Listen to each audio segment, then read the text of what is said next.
ये जो हमें दुख मिलते हैं ना, ये पाप के कारण मिलते हैं। लोग मारे घूम रहे हैं, दुख मिटाने के लिए सोचते हैं कोई जादू कर दे, कोई टोना कर दे, कोई जंतुर बांध दे, कोई आशीर्वाद दे दे। अरे काहे को पागल हो? यदि तुम अच्छे आचरण करते हो, भगवान नाम जप करते हो, सद्धर्म से चलते हो, तो तुम्हें किसी से आशीर्वाद मांगने की जरूरत नहीं। बात मान लीजिए, प्रार्थना मान लीजिए। दिखावे में लाखों लोग अपने जीवन को नष्ट करने के लिए तैयार हैं। ये माया का ही तो दिखावा है, जिसमें जन्म के जन्म हमारे नष्ट होते जा रहे हैं। सत्य मार्ग को क्यों नहीं पकड़ते हो? किसी के आशीर्वाद की जरूरत नहीं आपको आनंद प्राप्ति के लिए। आप आनंद के बच्चा हो, आनंद स्वरूप हो। जिनसे आशीर्वाद मांगते हो उनके अंदर जो आत्म तत्व बैठा है वो तुम्हारे अंदर बैठा है। वही संपूर्ण आनंद लिए तुम्हारे अंदर बैठा है। तुम्हें किसी से गिगियाने की जरूरत नहीं। बस तुम अपने स्वरूप को नहीं पहचान पा रहे हो, अपनी शक्ति को जागृत नहीं कर पा रहे हो, इसलिए तुम दौड़े घूम रहे हो। भागने की जरूरत नहीं है। सत्संग सुनो, उसे अपने आचरण में उतारो। ये बात आप कागज में लिख लो, चाहे दिमाग में लिख लो। जब तक आपके आचरण शुद्ध नहीं होंगे, जब तक आप भजन नहीं करोगे, जब तक आप दूसरों को सुख नहीं दोगे, मन वचन कर्म से किसी को भी दुख नहीं पहुंचाना, तब तक आप भागे। और यहां से लेकर ब्रह्मलोक तक अगर आपको सुख मिल जाए तो बता देना। आ ब्रह्म भूनान लोकान पुनरावर्तिनो, अर्जुन यहां सुख मिलने वाला है। आ ब्रह्म स्तंभ पर्यंतम सर्वम मायामयम जगत, यहां सुख मिलने वाला है। अगर सुख सिंधु भगवान का भजन नहीं करेंगे, बैठ के अपने घर में बैठकर आधा घंटा भजन नहीं करेंगे, मारे घूम रहे हैं, सोच रहे हैं ये भगवान का अवतार है, हमारा कल्याण हो जाएगा। ए भाई, जब भगवान वास्तविक अवतार लिए और जो भजन नहीं किए उनका भी कल्याण नहीं हुआ। भगवान के अवतार के समय हम भी रहे होंगे कहीं ना कहीं, किसी जीव जंतु की कल्याण हुआ क्या? अब भजन करोगे तो कल्याण हो जाएगा। हमारी बात मान लो। बार बार आपको कभी कड़वे शब्दों में, कभी मीठे शब्दों में बताते हैं, ए भाई बचपन से भगवान के मार्ग में लगे हुए हैं, हमको अपना कर्म भोगना पड़ रहा है। जो शरीर रचना के समय रचा गया था वो सुखद या दुखद कर्म भोगना पड़ा। तो रामकृष्ण परमहंस जी के कैंसर था, भाई जी हनुमान प्रसाद पोद्दार जी के उदर में कैंसर था, बड़े बड़े महापुरुषों को भोगना पड़ा। तो प्रारब्ध को भोग लो। ये भोगने की सामर्थ्य नाम जप से आ जाएगी, और नाम जप करके जन्म मरण के चक्र से मुक्त हो जाओ। मान लो मेरी बात। क्या वृंदावन की परम पावन रज से बढ़कर त्रिभुवन में कोई रज है? इस रज में बैठकर तुम्हें आनंद नहीं मिल रहा तो कहां मिलेगा तुम्हें? क्या भगवान नाम से बढ़कर कोई अमोघ शक्ति है जो भगवान को अधीन कर सके? सुमिर पवन सुत पावन नामू, अपने बस कर राखे रामू। लेकिन समझ में नहीं आता। ये जीव सोचता है कोई तपस्वी, कोई सिद्ध से हमारे दुख दूर हो जाए। नहीं, भगवान के वचन सुन लीजिए। दैवी हेषा गुणमयी मम माया दुरत्तया, मामेव ये प्रपद्यन्ते माया में ताम तरंतिते। ये गुणमयी माया को पार करना बहुत कठिन है। एकमात्र उपाय है, मेरी शरण में आ जाओ। हरि शरणम श्री कृष्ण शरणम मम। जब तक प्रभु की शरण में नहीं तब तक माया मुक्त। पर समझ में नहीं आता। लोगों को ऐसा लगता है मैं जाऊंगा आशीर्वाद मिलेगा, मैं सिद्ध हो जाऊंगा, सब दुख नष्ट हो जाएंगे। आप समझो, हमारी प्रार्थना को समझो। हम अंदर से पीड़ित होकर बोल रहे हैं, आप लोग समझते नहीं हो।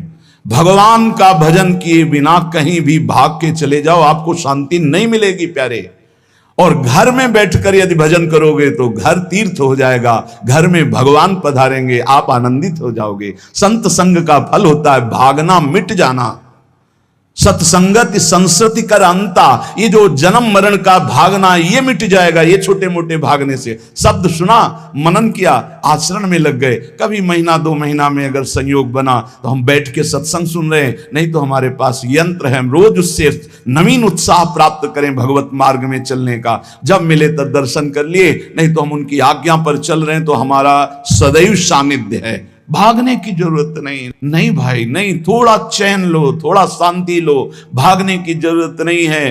अंदर से भगवान को सुमिरन करने की जरूरत है। थोड़ा संयम में आओ। जिसको देखो मनमानी आचरण कर रहा है, सोचता है कोई संत महात्मा आशीर्वाद दे देंगे, तो तुम्हें संत महात्मा मिलेंगे ही नहीं। तुम करोगे पापाचरण तो संत महात्माओं का सानिध्य ही नहीं मिलेगा।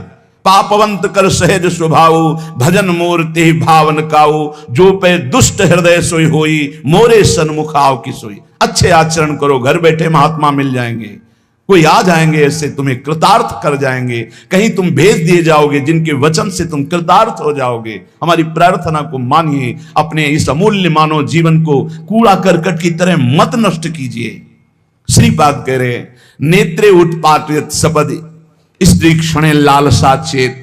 यदि ये गंदी लालसाएं उत्पन्न हो रही हैं तो थोड़ा शासन में लाओ अपनी इंद्रियों को, छूट मत दो। बहुत जीवन व्यर्थ कर दिया इन इंद्रियों ने, अब सावधान हो जाओ। तुम स्वतंत्र सिंहवत जीवन व्यतीत करने के लिए मानव जीवन प्रकट किए भगवान ने तुम्हारा।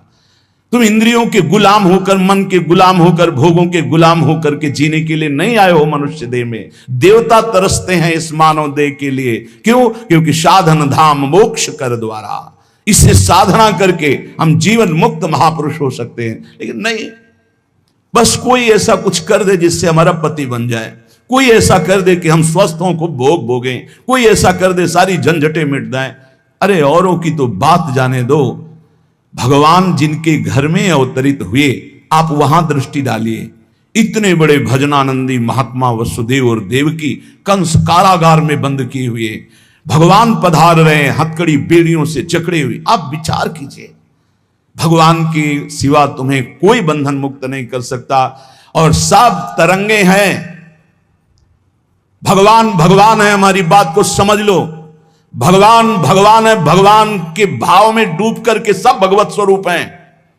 तरंग में वायु विकार है, वायु विकार हटा तो समुद्र ही है, पर इतना भेद है कि समुद्र करोड़ों अनंत तरंगे प्रकट कर सकता है, लेकिन एक तरंग समुद्र नहीं प्रकट कर सकती। ऐसे ही जितने महापुरुष हैं, जितने सिद्ध महापुरुष हुए हैं, भक्त हो चाहे ज्ञानी हो चाहे योगी हो, वो माया विकार को नष्ट करके ब्रह्म रूप में लीन हो गए, तो ब्रह्म स्वरूप वो भी हो गए। ब्रह्मविद ब्रह्म ही भवति। लेकिन ब्रह्म तो ब्रह्म है, जिसने एक संकल्प मात्र से अनंत सृष्टि का सृजन कर दिया, उसकी समानता करने वाला त्रिभुवन में कोई नहीं है। तो उन्हीं भगवान की, चाहे निराकार मानो, साकार मानो, सगुण मानो, निर्गुण मानो, उन्हीं भगवान की शरण में जाने के लिए सब संत महात्मा, और जो भगवान की शरण से अलग करके अपने को भगवान माने, तो हमें लगता है फिर बचना चाहिए ऐसे भगवानों से, जो अपने वचन से, अपने आचरण से, अपनी हृदय की भावनाओं से जीवों के माया जनित आकर्षण को नष्ट करके श्री भगवान से प्रीति करावे। उसे संत कहते हैं, उसे ब्रह्मर्षि कहते हैं, उसे महात्मा कहते हैं, उसे भक्त कहते हैं। शास्त्र उठा के देख लो, ब्रह्म स्वरूप हो गए हैं। दूसरों ने अनुभव किया कि साक्षात ब्रह्म है, लेकिन वो जब बोले तो अपने को ब्रह्म नहीं बोले। गोस्वामी तुलसीदास जी साक्षात भगवान के स्वरूप हो चुके। वो क्या कह रहे हैं? जो मैं अपने अवगुण कहूं, बाढ़े कथा पार नहीं लहूं, ताते मैं कछु अलप बखाने, थोड़े महू समुझे सयाने। कह रहे मैं अपने अवगुणों की यदि कथा कहूं तो ग्रंथ भर जाएगा। थोड़े बता दिए हैं कि मैं अवगुणी हूं, इसमें जो विवेकी जन है वो समझ पाएंगे मेरी बात को। क्या समझ पाएंगे? कि भगवान की शरण में जाने से जीव भगवत स्वरूप हो जाता है। गोस्वामी जी भगवत स्वरूप है, सामने भगवान बैठे हुए सबरी माता का स्तवन कर रहे हैं नवधा भक्ति के द्वारा। और सबरी जी ऐसा करें, अधम ते अधम, अधम अति नारी, तिन मां मैं मति मंद अघारी। ये है महापुरुष। भगवान के चरणारविंद की नाम की लीला कथा की वृत्ति हृदय में जिनके संग से जागृत हो, वही सत्संग है। हम लोग बड़े बावरे हैं। अरे तरंग कभी समुद्र प्रकट कर सकती है? सब तरंगे हैं। वायु विकार हटा समुद्र हो गई, मुझे कोई इस पे संशय नहीं। बूंद अलग है तो बूंद है, और समुद्र में गिर गई तो समुद्र है। लेकिन बूंद समुद्र नहीं प्रकट कर सकती। ऐसी करोड़ों अनंत बूंदे समुद्र से, लहरों से ऐसे उठती रहती है। उनका नाम भगवान है, जिनसे अनंत महात्मा, अनंत ब्रह्म ऋषि, अनंत ब्रह्मांड सृजन, उन भगवान की शरण में जाने से इस माया से मुक्ति होती है। साहब समझ नहीं पा रहे। अरे जिनका नाम जप कर, जिनका चिंतन करके, जिनके आश्रय से जीव ब्रह्ममय हो जाता है, भगवत स्वरूप हो जाता है, वही तुम्हें करना है। यही सत्संग से प्राप्त होता है। अगर ये ना प्राप्त हो तो सत्संग नहीं है, वो कहीं ना कहीं घुमा करके हमको भटकाया जा रहा है। भगवान भगवान है, वही सबके हृदय में है। जो हृदयस्थ भगवान में तन्मय हो गया, उसमें और भगवान में अंतर नहीं। बिल्कुल मुझे संशय नहीं, पर भगवान भगवान हैं, इतना समझना पड़ेगा। उनके स्थान में कोई नहीं है, उनके समान कोई नहीं है, फिर उनसे बड़ा कौन हो सकता है। ये भोले भाले जीव समझते नहीं, भागे घूम रहे हैं। उन्हीं भगवान का नाम जप करो, चीख चीख के कहते हर प्रश्न का उत्तर नाम है। अगर नाम जप करके देखो तो प्रश्न ही नहीं रह जाएगा, सब समाधान हो जाएंगे। और भागे घूमे तो कभी प्रश्न की कभी शांति नहीं होगी, संशय पर संशय उठता चला जाएगा। श्रीपाद कह रहे हैं, यदि हमारी इंद्रियां कुमार्गगामी हो रही तो हमें शासन में लेना चाहिए। शासन में नहीं लोगे तो शासन तुम्हें शासन में ले लेगा। दो शासन है, एक है राष्ट्रीय शासन, एक है भागवतिक शासन। भागवतिक शासन जब लेगा तो फिर कोई बचा नहीं सकता, इसलिए अभी अवसर है, निकल चलो, निकल चलो। भागने की कहीं जरूरत नहीं, किसी से आशीर्वाद नहीं मिलेगा। कब होगा? हम कह रहे राधा राधा जपो, अगर कल्याण ना हो जाए तो हमें बता देना।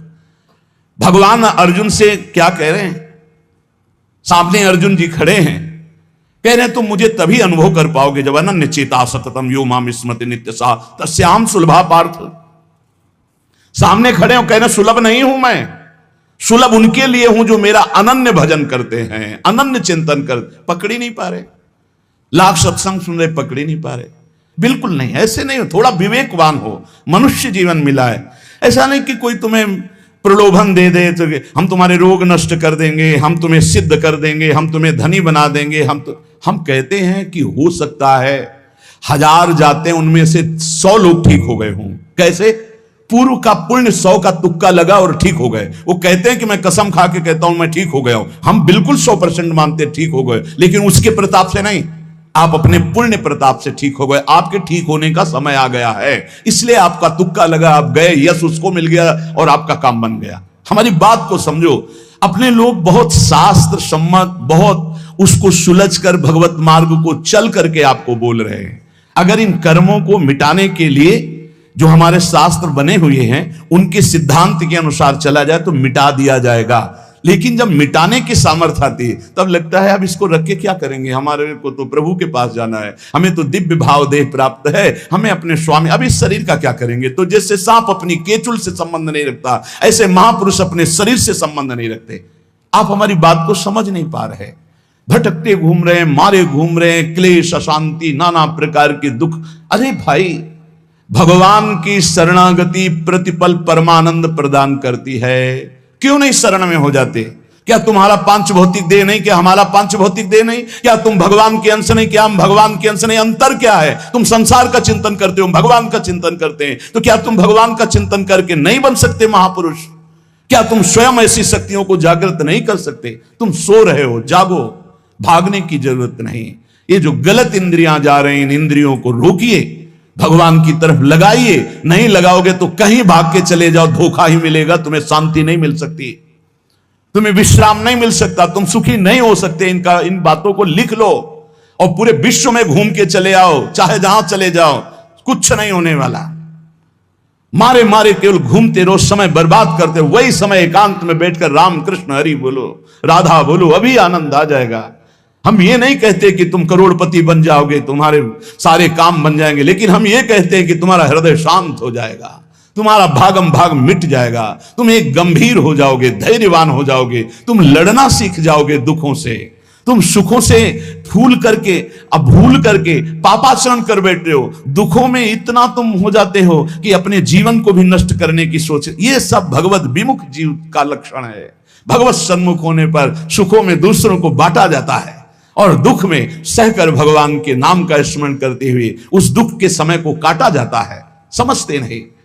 यदि तुम्हें वृंदावन में रह के पराई स्त्री को भोगने की इच्छा जागृत हो गई है, पराई स्त्री की तरफ काम दृष्टि से देखने की, आप पराय पुरुष शरीर की तरफ, तो कह रहे हैं कि अच्छा है, इससे अपने नेत्रों में पट्टी चढ़ा लो, मत देखो, ये नष्ट कर देंगे नेत्र तुम्हें।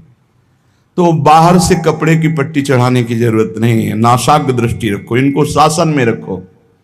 श्रीपाद करें नेत्रे उत्पाटयति सपदि, जहां साधक असावधान होता है वहां पश्चाताप उसको होता है, जलन होती है और उसके परमार्थ में विघ्न आ जाता है।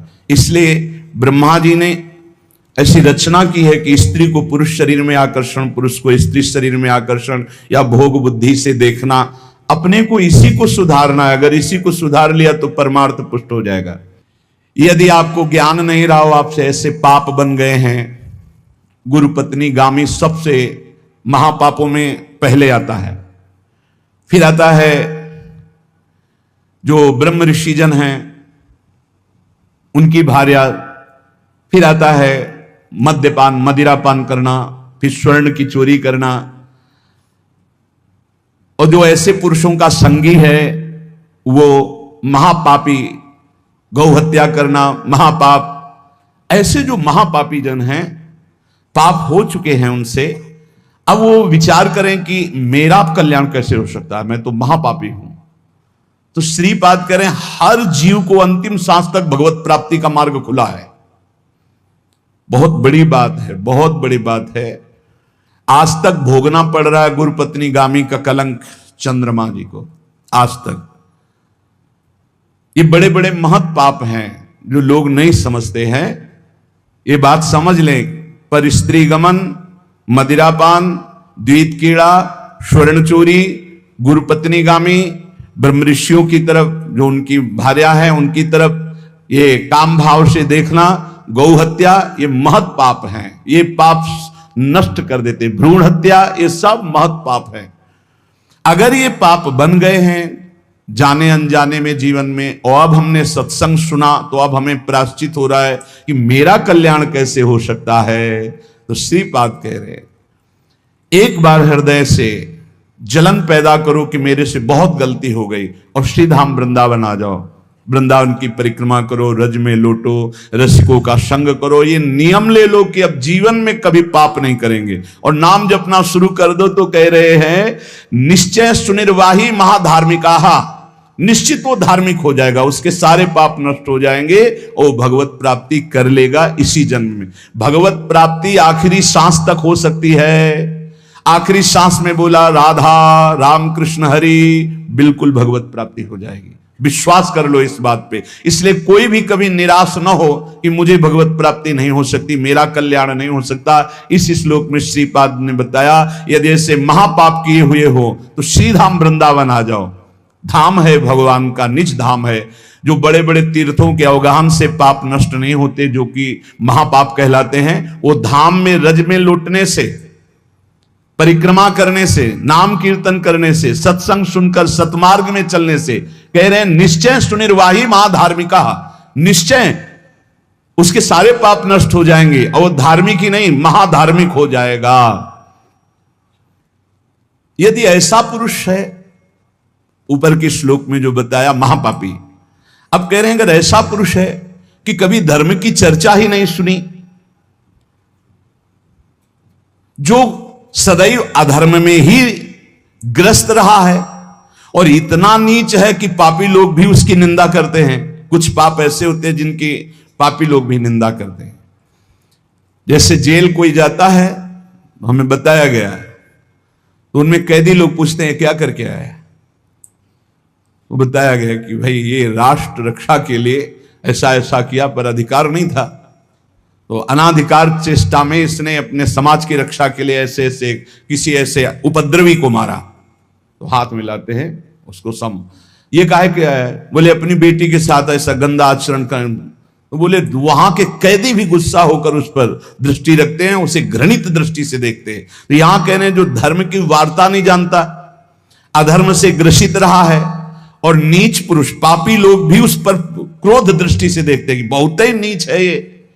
ऐसे खोट कर्म करने वाला समाज से जो बहिष्कृत हो चुका है और निश्चित हो चुका है कि अब इसकी दुर्गति पक्की है, उसके लिए भी एक चांस है।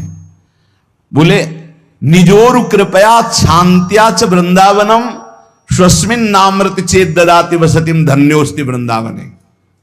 बोले निज कृपा से वृंदावन उसको पावन कर सकता है। यदि वो आकर के ये जीवन भर का नियम ले ले कि अब मरूंगा तो इसी रज में वृंदावन से कभी बाहर नहीं जाऊंगा, तो असीम कृपावान प्रिया प्रीतम का निज धाम ये उसके सारे पापों को नष्ट करके उसे धन्य कर, धन्योस्ति वृंदावने, उसे धन्य बना देगा। पहले में महापापों का वर्णन किया, दूसरे में नीच आचरण करने वाला अधर्मी जो सबसे ज्यादा तिरस्कृत है, वो भी अगर श्रीधाम वृंदावन में आमरण वास स्वीकार कर ले कि अब वृंदावन, वैसे तो मैं बहुत पापी नीच हूं पर अब वृंदावन को नहीं छोड़ सकता, आजीवन वृंदावन वास करूंगा चाहे जितना कष्ट मिले, तो श्रीपाद कह रहे हैं चेत ददाति वसतिम धन्योस्ति वृंदावने। वो वृंदावन वास स्वीकार करने के कारण वृंदावन की कृपा से निष्पाप होकर धन्योस्ति, धन्य हो जाएगा, अर्थात उसको भी भगवत प्राप्ति हो जाएगी। देखो जब आनंद मिलेगा तब मन पंगु हो जाएगा। जैसे भौरे में बहुत बड़ी ताकत है कि चाहे जितना मजबूत काठ हो वो बड़े मौज से खेलते खेलते उसमें छेद कर देगा। जब कमल की पराग वृत्ति में वो पहुंचता है तो थोड़ा सा भी पराग को धक्का न लगे, शांत होकर बैठ जाता है, चाहे जीवन खोना पड़े वो कमल की पंखुड़ी को नहीं काटता। ऐसे उदाहरण दे रहे, ऐसे ही तुम्हारा मन तब तक उद्दंडता करता रहेगा जब तक भगवत सुख नहीं मिलेगा, और जिस दिन इसे आनंद मिला भगवत आनंद, ये बैठ जाएगा, इसका अस्तित्व खत्म हो जाएगा, ये बैठ जाए। निज सुख बिन मन होई कि थीरा, बिना आत्मानंद का अनुभव मिले मन स्थिर नहीं होगा, शांत नहीं होगा, विश्राम नहीं पाएगा। भौरे का दृष्टांत देकर के मन को समझा रहे कि मन भौरा है, भटक रहा है विविध भोगों में, बड़ा मजबूत है, बलशाली है, लेकिन ये तभी निर्बल बनेगा जैसे भौरा कमल में आ जाता है तो वहां अपना बल खो देता है। ऐसे ही श्री हरि चरणारविंद, हरि नाम, भगवत आश्रय, भगवत भक्ति, इसी में मन आनंद को प्राप्त होगा। तो आपको कहीं भागने की जरूरत नहीं। आपने सुना कि जंगल में भागने से क्या होगा, जल पीने से क्या होगा, फलार रहने से क्या, शांति से अपने घर को ठाकुर जी का मंदिर मान लो, खूब नाम कीर्तन करो, भगवत चर्चा करो, भगवान का सुमिरन करते हुए जीवन व्यतीत करो, इधर भी सुखी परलोक में भी सुखी। किसी से आशीर्वाद मांगने की जरूरत नहीं, दौड़ने भागने की जरूरत नहीं, हाहाकार मचाने की जरूरत। ये बहुत आनंद का जीवन है मानो दे, बस सुलझ जाओ, शांत हो जाओ, जहां तुम हो वहीं सब ठीक है। जो मिल जाए, रूखा सूखा फल है, अन्न है, जल है, जो मिल जाए प्राण पोषण करो, भगवान का चिंतन करो, सद आचरण करो, बड़ा आनंद में जीवन होगा। लेकिन आनंद से जीने के लिए असद आचरण करते हो, पापाचरण करते हो, आनंद की खोज में। कहां पापाचरण में आनंद है? इसलिए सद आचरण में आ जाओ, भगवद आश्रित हो जाओ, खूब नाम जप करो, भगवान मंगल भवन है, इस गेम से निकाल देंगे। बहुत बड़ा एक गेम है, बहुत बड़ा गेम है, जीतते जीतते हार जाओ, हारते हारते जीत जाओ। तो हम तो जीत गए। नागरी दास ही जन्म जितायो, बलिहारी बलिहारी हमारी सबही बात सुधारी, कृपा करी श्री कुंज बिहारी, और श्री कुंज बिहारी हमारी सबही बात सुधारी।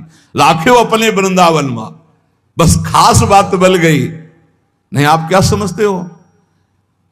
हाहाकार मचा हुआ, तांडव मचा हुआ माया का, ये तो धाम है। इसके प्रभाव से आप बिल्कुल शांत आनंदमय हो, धूल भरी आंधी दूर से निकल रही। नहीं तो आप संसार में देखो, सतोगुण, रजोगुण, तमोगुण, 3 गुण है। सतोगुण तो कहीं कहीं नहीं, रजो और तमो की तांडव वृत्ति मची हुई है, जहां कहीं भगवत चर्चा, भगवत नाम कीर्तन, भगवत गुण, बहुत विक्षेप माया डालती है। इसलिए खूब नाम जप करो, इसी जन्म में भगवत प्राप्ति कर लो, दोबारा इस कलयुग में जन्म ना हो। पक्का ऐसा भजन करो कि आगे अब देखते जाओ। अरे भाई, बड़ा आश्चर्यमय समय, बड़ा आश्चर्यमय समय है। अभी तो कुछ है नहीं, अभी तो बबुआ है कलयुग, घुटने के बल चल रहा है। थोड़ा खड़ा होने दो, फिर ताल ठोकने दो। 4,32,000, अभी तो 32,000 नहीं पूरे हुए, थोड़ा लाख 1.5 लाख पूरे होने दो, फिर इसका है, उसका अपना राज्य है। इसलिए कलयुग के दोषों से बचने के लिए, माया के प्रभाव से मुक्त होने के लिए, समस्त दुखों का नाश करने के लिए समर्थ है भगवान नाम। खूब नाम जप करो, नाम कीर्तन करो, भगवत चर्चा करो, इसके सिवा कोई उपाय नहीं है। जहां और कुछ उपाय बताया जाए तो भटकाव है। हमारी प्रार्थना मान लीजिए, निस्वार्थ बात आपसे कह रहे हैं, आपके मंगल के लिए कह रहे हैं, शास्त्र सम्मत कह रहे हैं। पहले से भगवान व्यास देव जी ने लिख दिया है, कृतयुगे ध्यायते विष्णु, त्रेतायाम यजते मखई, द्वापरै परिचर्यायाम, कलौ तद्धरि कीर्तनात्, कलौ नास्तेव नास्तेव गतिरन्यथा। कलयुग में कोई और गति और गति और गति नहीं है। हरे नाम हरे नाम आयु केवलम, केवल हरि का नाम, केवल भगवान नाम है। इसलिए खूब नाम कीर्तन, नाम जप, भगवत चर्चा, जीवन सार्थक। शेष चर्चा आगे। श्री राधा वल्लभ लाल की।